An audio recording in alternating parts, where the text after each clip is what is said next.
퀴리 부인이라고 알려진 마리 퀴리가 어느 날 자신의 지도 교수에게 이런 말을 듣게 됩니다. 아주 신기한 일이 있었다. 뭐냐면 내가 서랍 속에 우라늄과 사진 건판을 놓아두었었는데 사진 건판이 하얗게 변했다 라는 말을 하게 됩니다. 서랍 안에는 어둡죠. 아무것도 비춰지지 않습니다. 그런데 하얗게 변했다는 말을 듣고 마리 퀴리는 연구를 거듭합니다. 그러면서 발견하게 되는 것이 바로 라듐이죠.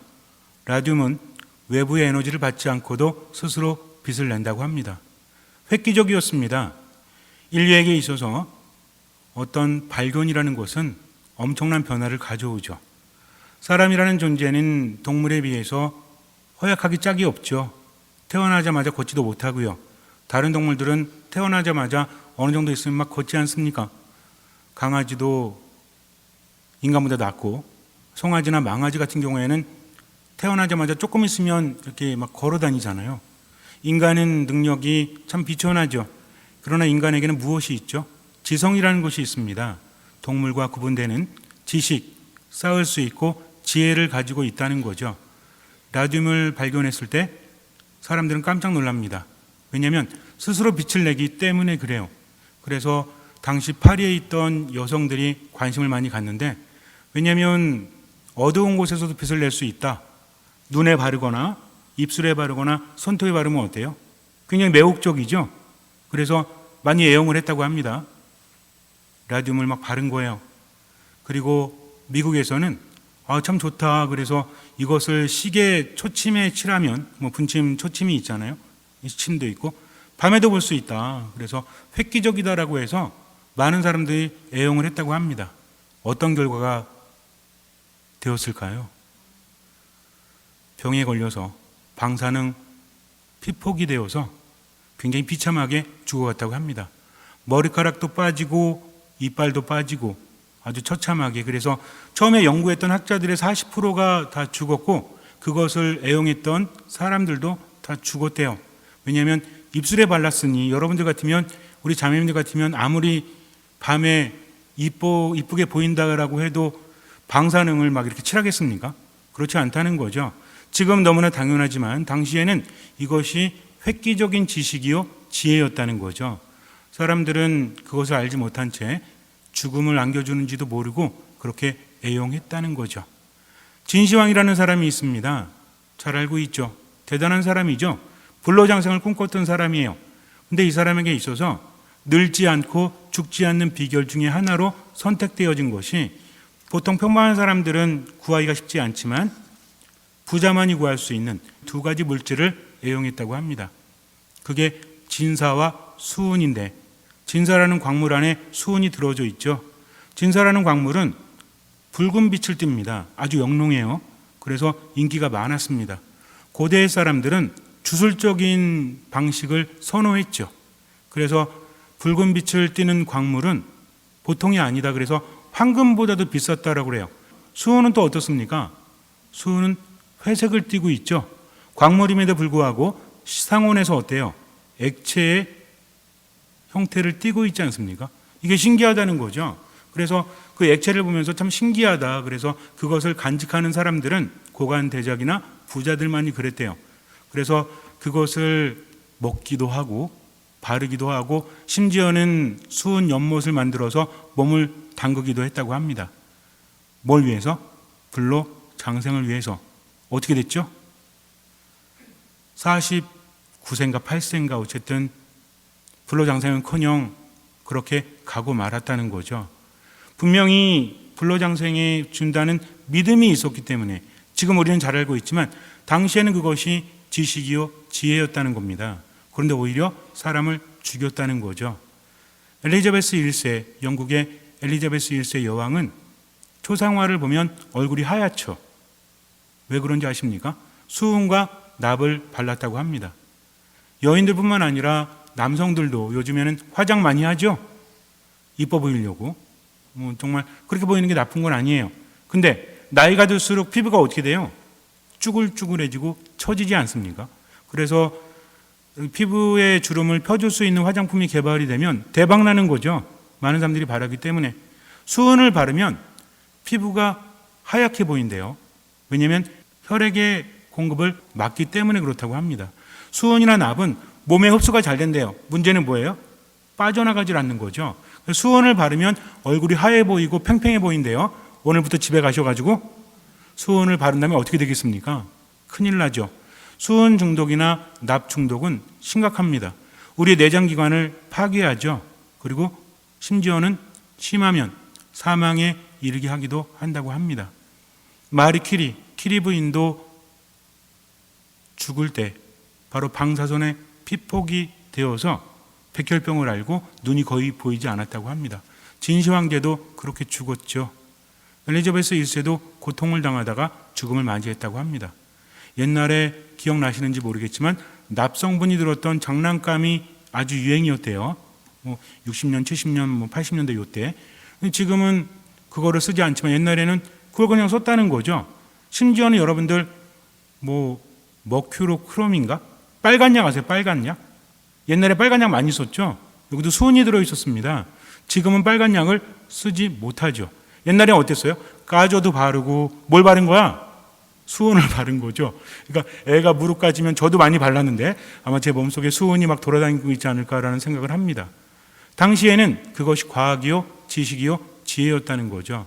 인간은 늘 그렇습니다. 자신들이 최고인지 알아요. 이것이 정말 좋다라고 여기지만 시간이 흘러가면서 오히려 그것이 인간에게 좋은 것이 아니라 인간을 죽인다는 것을 뒤늦게 알게 되지 않습니까? 참으로 안타깝죠. 그런데도 자신의 지식이, 자신의 지혜가 최고인지 알아요. 하느님을 볼 때도 마찬가지입니다. 하느님이 어디 계셔? 증명해봐. 하느님이 계시다면 어떤 형태인데? 하면서 말합니다. 하지만 인간은 모든 것을 알지 못하죠. 발견할 뿐입니다. 있는 것을 발견할 뿐이라는 거죠. 과학과 신앙이 대치되느냐? 정말 그럴까요? 인간은 모든 것을 알지 못합니다. 옛날에 가장 작은 단위가 무엇인가에 대해서 많은 사람들이 연구를 했습니다. 지금도 연구하고 있고, 뭐의 발전에 따라서? 현미경의 발전에 따라서 기초 단위가 바뀌고 있지 않아요? 원자다, 전자다, 또 어떤 말이 있습니까? 양자다. 그래서 양자학이나 양자 물리학에서는 또 다르게 이야기하죠. 고전 물리학과 완전히 다릅니다. 그래서 인간에 의해서 또는 어떤 존재에 의해서 목격이 되어질 때는 성질이 바뀐대요. 그리고 그렇지 않을 때는 또 성질이 바뀐다고 합니다. 그래서 빛이 입자냐 파동이냐 여기에 대한 실험이 굉장히 많잖아요.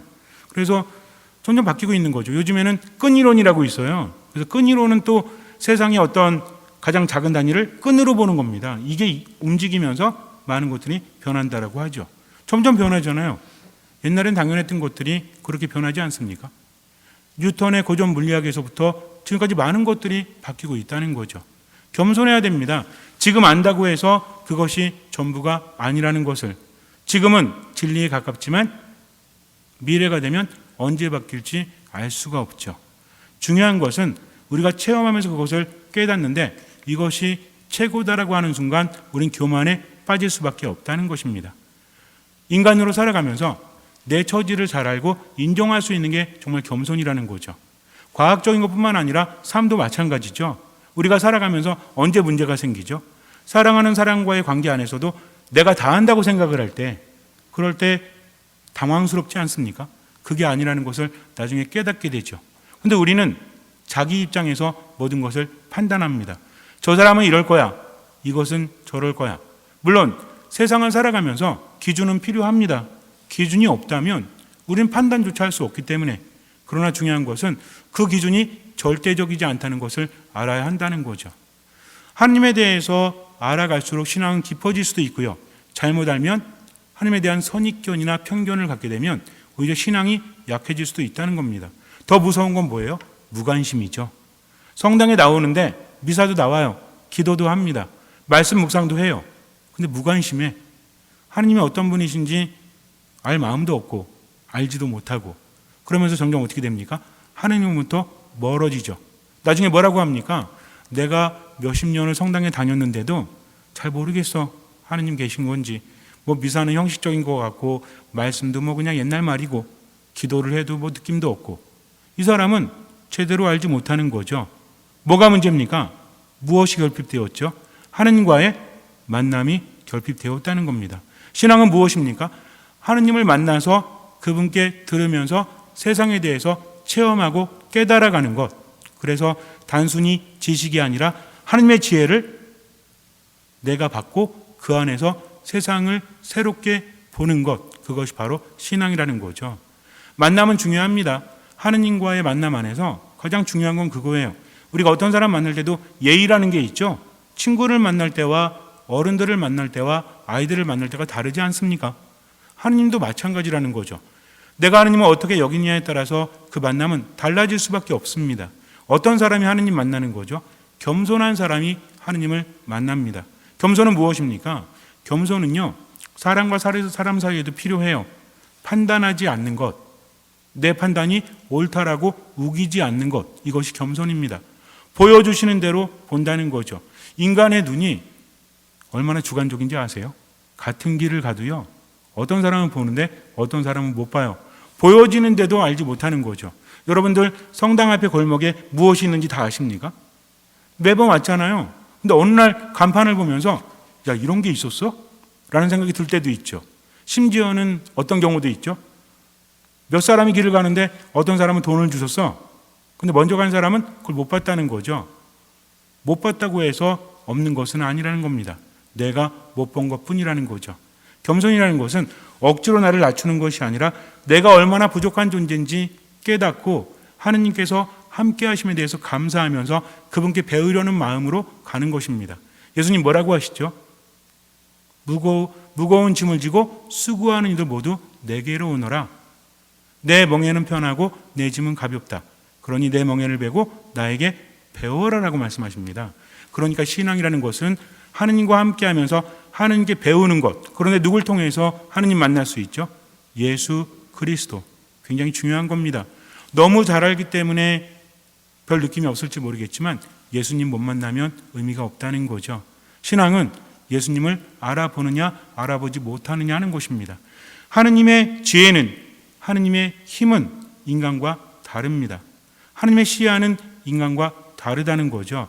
유한한 인간은 한계 속에서 세상을 살아가지만 하느님께는 불가능함이 없다는 거죠. 가끔 이럴 때 있죠. 아니, 하느님은 내가 생각한 것도 생각하지 못하시나? 과연 그럴까요? 내가 바라는 대로 이루어진다라고 해서 세상이 완전하게 돌아가겠습니까? 3사람만 모여도 생각이 달라요. 10사람 모이면 생각이 더 다릅니다. 사람마다 정말 그래요. 근데 우리는 주관적으로 자신의 판단으로 세상을 바라보고 있다는 거죠. 하느님마저 판단합니다. 왜? 겸손하지 못하니까. 근데 이런 사람들을 보면 결과적으로, 경험적으로 하느님만 판단하는 게 아니라 누구도 판단해요? 가족들도 판단해요. 함께하는 사람도 판단합니다. 그러면서 힘들게 살아간다는 거죠. 인간의 지식과 지혜로서 하느님을 담을 수 없어요. 하느님이 세상을 보실 때 얼마나 힘드실지, 물론 이것도 인간적인 기준입니다. 그것을 우리가 생각해 볼 수 있어야 돼요. 인간의 구원이 단순하게 이루어지는 걸까요? 가장 쉬운 방식은 뭐죠? 잘못한 놈 벌 주는 거예요. 그리고 잘한 사람 상 주는 겁니다. 근데 이거는 객관적인 기준일지 모르겠지만 힘든 겁니까? 힘들지 않은 겁니까? 지식이 없어서? 여러분도 한번 생각해 보세요. 어떤 사람이 살인자입니다. 정말 극악무도하죠. 요즘에 뉴스를 보면 어떤 일이 있죠? 계부가, 계모가 또는 삼촌, 이모가 아이들을 폭행하고 죽게 이르렀다는 그런 소식을 자주 접하죠. 어떤 생각이 드세요? 인간 같지도 않은 놈, 금수보다 못한 것들. 그러니까 뭐라고 합니까? 사형시켜라. 그에 응당한 벌을 받게 해라. 우리도 그런 마음 가지고 있죠. 그런데 그 계부나 계모가 내 자식이라면 이제는 문제 차원이 달라진다는 거죠. 우리는요, 세상을 아주 쉽게 봅니다. 하느님의 그 아픈 마음을 알지 못한다는 거죠. 하느님께서 모르셔서, 나보다 모르셔가지고 세상의 정의를 실천하지 못하시고 힘을 발휘하지 못하실까요? 기적이라는 것은 우리에게만 대단하지만 하느님께는 아무것도 아니죠. 그분에게 있어 중요한 건 뭡니까? 인간을 너무나 사랑하시기 때문에 나를 나보다 더 사랑하시기 때문에 버릴 수 없다는 거죠. 그래서 그분은 어떤 선택을 하십니까? 어떤 마을에 삼형제가 있었어요. 삼형제가 있었는데 아버지가 돌아가시면서 이 삼형제에게 유산을 물려주는데 아버지는 소 11마리를 가지고 있었습니다. 그래서 아들들에게 이렇게 유언을 내렸어요. 첫째 아들은 소의 2분의 1을, 둘째 아들은 4분의 1을, 셋째 아들은 6분의 1을 가져라 라고 말을 합니다. 그래가지고 형제들끼리 싸움이 일어났죠. 왜? 11마리니까 이거 어떻게 나눌 수가 없잖아요. 그렇다고 뭐 한 마리 뭐 이렇게 잘라가지고 가질 수도 없고 이 계산이 안 됩니다. 그런데 거기에 노인 하나가 지나가는데 이 노인은 마을에 살고 있는 힘없는 노인이었어요. 그냥 많은 걸 알고 있는 노인이었지만 형제들은 그를 무시했습니다. 왜냐하면 맨날 뭐 혼내고 말도 많고 그러니까. 그래서 그냥 무시하고 있는데 노인이 와서 말합니다. 아니 무엇 때문에 싸우고 있느냐? 그랬더니 자기들끼리 답답하니까 노인에게 이제 서로 호소하는 거죠. 아버지께서 돌아가시면서 이렇게 소를 남기셨는데 애매합니다. 그래서 서로 많이 갖겠다고 우기고 있는 거예요. 첫째니까 어차피 아버지가 뭐 나에게 2분의 1 가지라고 하셨으니까 내가 대단한 거잖아. 그런 사회잖아요. 근데 막내는 아니 난 6분의 1인데 좀 나한테 한두 마리 더 주면 안 돼? 싸우고 있으니까 이게 끝이 없습니다. 그래서 뭐는 뭐보다 진하대요? 피는 물보다 진하고 돈은 피보다 진하다라고 하잖아요. 형제도 없어요. 돈 앞에서는. 이 노인이 이렇게 말합니다. 그러면 내가 결정해 줄게. 내 소를 너희들에게 줄게. 그리고 그것을 가지고 너희들이 계산해 라고 했습니다. 미친 노인네도 아니고 왜 주나? 그래도 뭐 준다고 하니까. 근데 신기한 게도 12마리가 되니까 이제 나눠집니다. 12마리의 2분의 1은 몇 마리예요? 이제 복잡해지죠. 12마리의 2분의 1은 6마리죠. 12마리의 4분의 1은 3마리죠. 6분의 1은 2마리죠. 다 합치니까 몇 마리야? 11마리야. 그리고 한 마리가 남습니다. 그리고 노인에게 깜짝 놀래요. 그동안 여기 왔던 노인에 대한 생각, 이미지가 사라집니다. 신기하고 놀랍죠. 노인은 웃으면서 자 이제 분바가 됐지 내 한 마리를 가지고 갈게 하면서 유유히 길을 떠납니다. 형제들은 너무나 신기했지만 너무나 감사하고 대단하다고 여겼어요. 한 마리를 더함으로 인해서 계산이 맞아 떨어지지 않습니까? 물론 저는 수학을 이야기하려는 거 아닙니다. 이 노인이 어떤 마음으로 껴들었을까요? 분쟁을 막으려는 마음, 도와주려는 마음, 자신의 것을 주면서 오히려 평화를 얻지 않았습니까? 자신도 잃지 않았어요. 하느님께서 말하시는 것을 여기에 완전하게 비유할 수는 없지만 그분에게서 중요한 것은 선인 악인이 아닙니다. 다 사랑하는 자녀들이라는 거죠. 깨닫기를 바라십니다. 하느님께서 우리에게 계명을 요구하시고 하느님께서 우리에게 뭐라고 하시는 것은 우리를 위한 것이라는 거죠. 부모하고 다른 사람은 다르죠. 저는 이게 요즘에 참 마음이 아파요. 왜냐하면 애들은요 부모에게 혼나면서도 어때요? 부모를 신뢰합니다. 나를 낳아주시고 길러주셨기 때문에. 그래서 부모가 훈육하는 것을 가지고 우리가 뭐라고 하지 않았어요. 지금 시대가 바뀌었기 때문에 이제는 부모가 때리면 신고할 수 있다며요. 참 아프지 않습니까? 그것이 올바른 법이 아니라는 게 아니라 너무 마음이 아파요. 이런 시대가 됐다는 거죠. 옛날에는 부모가 매를 들면 아버지가 매를 들지 않으면 아이들이 잘 될 수 없다라는 말이 있었어요. 이런 말도 있는 것처럼 엄한 부모님 밑에 자식이 잘 된다는 말이 있습니다. 근데 마음대로 방종하면 안 된다는 거죠. 정말 그래요. 부모에 대한 뭐가 있기 때문에 이게 뭐 부모가 아이를 때려도 된다 이 얘기하는 게 아닙니다. 이건 뭐예요? 부모에 대한 신뢰가 있기 때문이죠. 왜 그래요? 부모는 자식에게 모든 것을 줄 수 있기 때문입니다. 실제로 요즘에 정말 인륜을 저버리는 부모도 가끔 있지만 대부분의 부모는 어때요? 정말 슬픈 이야기면서도 의미 있는 이야기인데 배우자가 병에 걸리면 그래서 장기가 필요하면 줄까요? 안 줄까요? 대답을 왜 안 하세요? 주죠. 근데 좀 갈등할 수도 있죠. 근데 자식이 아프면 이제는 문제가 내가 줘야 되나 안 줘야 되나 이 고민이 아닙니다. 만나 안 만나가 고민인 거죠. 왜? 부모는 자식에게 줄 수밖에 없기 때문에. 그래서 신뢰하는 겁니다. 피를 나눴기 때문에 신뢰한다는 것이 아니라 부모는 그런 마음을 가졌기 때문이죠. 그렇다면 자식에게 인륜을 저버리는 행위를 하는 부모는 근본적으로 잘못된 거예요. 그 부모에게 사랑을 받지 못했거나 뭔가 특수한 상황에 처해 있기 때문입니다. 기본은 그렇지 않다는 거죠. 그런데 하느님은 어떠십니까? 하느님은요, 우리를 더 사랑하세요. 여러분 잘 아시죠? 젖먹이를 어미가 어찌 잊을 수 있겠느냐. 부모의 사랑이라는 것도 늘 한결같긴 하지만 자식이 약하면 약할수록 부모의 사랑은 더 커지죠. 20살 먹은 자식과 40살 먹은 자식과 이제 1살 먹은 자식 중에서 부모의 마음이 누구한테 더 갈까요? 당연히 1살한테 더 가겠죠. 왜? 큰애들은 알아서 하니까.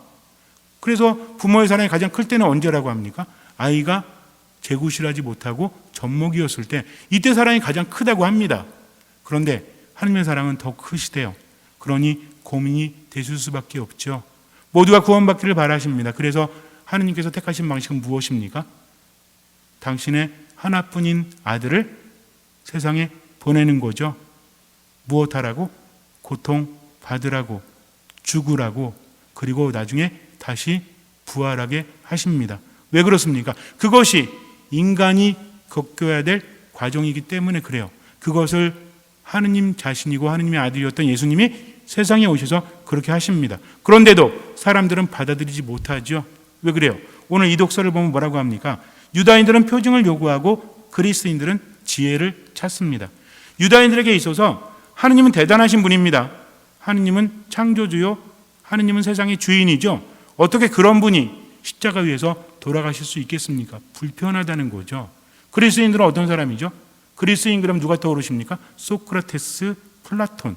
굉장히 이성적인 사람들입니다. 이 사람들이 볼 때 말이 안 되는 거죠. 아니 어떻게 신이 인간이 돼서 대신 죽을 수 있어? 그 방식이 말이 돼? 이거는 보편적이지도 않아. 이건 말도 안 돼. 그 사람들은 뭐냐면 자기들이 아는 지식이 전부라고 생각을 했기 때문에 그래요. 제가 말씀드린 것처럼 수은에 대한 것도 진사에 대한 것도 또 납에 대한 것도 마찬가지 아닙니까? 그 당시에는 획기적이었죠. 그래서 사용했잖아요. 결국 어떻게 됐어요? 죽었습니다. 인간의 지식이 최고라고 여기지만 나중에 밝혀질 때 위험한 게 너무나 많다는 거죠. 그러나 하느님의 방식은 어떻습니까? 당시에 볼 때는 말이 안 되잖아요. 와서 세상을 바꾼 것도 아닙니다. 이게 여러분들 굉장히 중요한 거예요. 예수라는 인물이 세상에 왔습니다. 기적을 행했죠. 고통당했죠. 십자가에서 돌아가셨죠. 뭐가 바뀌었죠? 세상이 뭐가 바뀌었죠? 그러니까 이 사람들이 볼 때는 이건 말이 안 되는 거예요. 그런데 정말 중요한 건 세상이 어떻게 바뀌는지 우리가 알아차는 것이 중요한 것이 아니라 누구에게? 하느님께 돌아갈 수 있는가? 하느님 안에 머물 수 있는가? 세상은 피조물에 불과합니다. 그러나 하느님 안에 머물면, 세상을 창조하신 하느님 안에 있다면 그것이 천국이요, 그때 주어지는 것은 끝이 없다는 거죠. 예수님이 세상에 오신 것은 세상을 바꾸려고, 눈에 보이게 바꾸려는 것이 아니라 하느님 안에 머물기 위해서라는 거죠. 이것을 모르니 어때요? 세상의 눈에는 십자가가 어리석고 예수님도 그렇게 보이는 거죠. 결국 무엇입니까? 예수님은 뭐라고 합니까? 그리스도는 하느님의 힘이시며 하느님의 지혜이십니다. 하느님의 어리석음이 사람보다 더 지혜롭고 하느님의 약함이 사람보다 더 강하기 때문입니다. 고린도 1서 1장 24절에서 말하고 있죠. 25절까지. 무슨 의미입니까?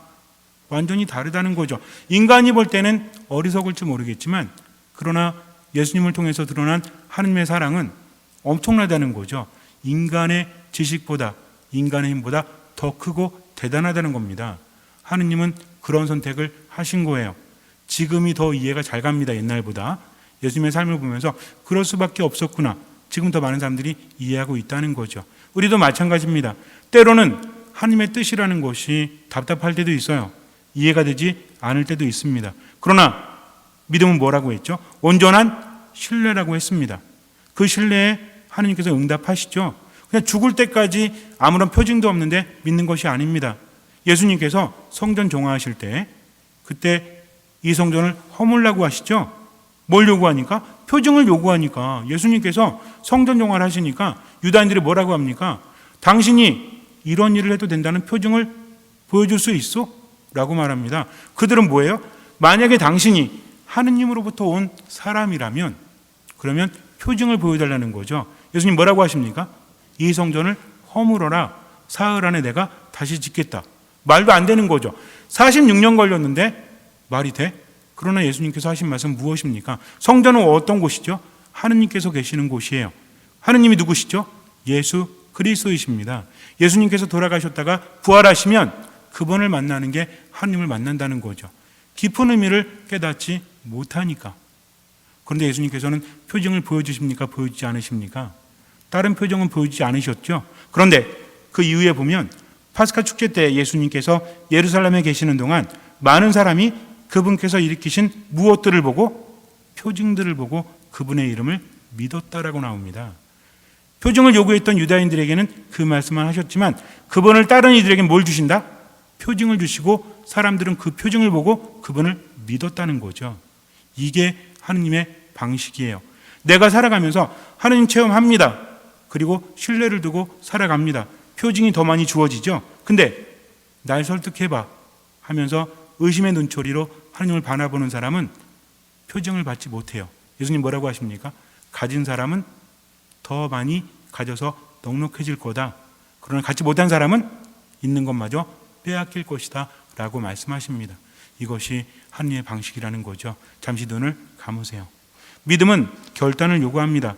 모두가 아는 것을 하는 것은 결단이 아니죠. 중요한 건 내가 알기 때문에, 모두가 알지 못해도 내가 알기 때문에 인정하고 신뢰하는 겁니다. 하느님을 온전히 믿는다는 것은 무조건 믿으라는 게 아니에요. 그분을 믿고 살아가면서 그때그때 맞는 체험을 하느님은 주십니다. 왜? 하느님은 우리 속마음을 다 알고 계시고 나를 나보다 더 잘 아시기 때문에 그래요. 그래서 내가 아는 만큼 믿게 되고 믿는 만큼 더 많이 알게 되죠. 이것이 신앙적 체험이요 계시입니다. 사순시기를 보내면서 내가 얼마나 하나님을 알고 있는가, 그분과 함께하고 있는가 다시 한번 묵상해 봐야 돼요. 어쩌면 나만의 지식으로 하나님마저 판단하고 있고 삶을 살아간다면 우리 하느님 만나지 못해요. 내가 알지 못하지만 그분께는 모든 것이 가능하고 하느님은 나보다 더 잘 아시고 사랑하시기 때문에 당신의 방식으로 이끄십니다. 온전히 믿고 그분 안에 머무십시오. 그러면 참된 지혜와 지식을 얻게 됩니다. 아무것도 판단하지 말고 지금 여기에서 듣는 마음으로 미사 말씀 기도 안에 머무세요. 최선을 다하고 나머진 주님께 맡기십시오. 주님께서는 그 믿음을 보시고 우리 삶에 놀라운 기적을 일으켜 주실 것입니다. 아멘.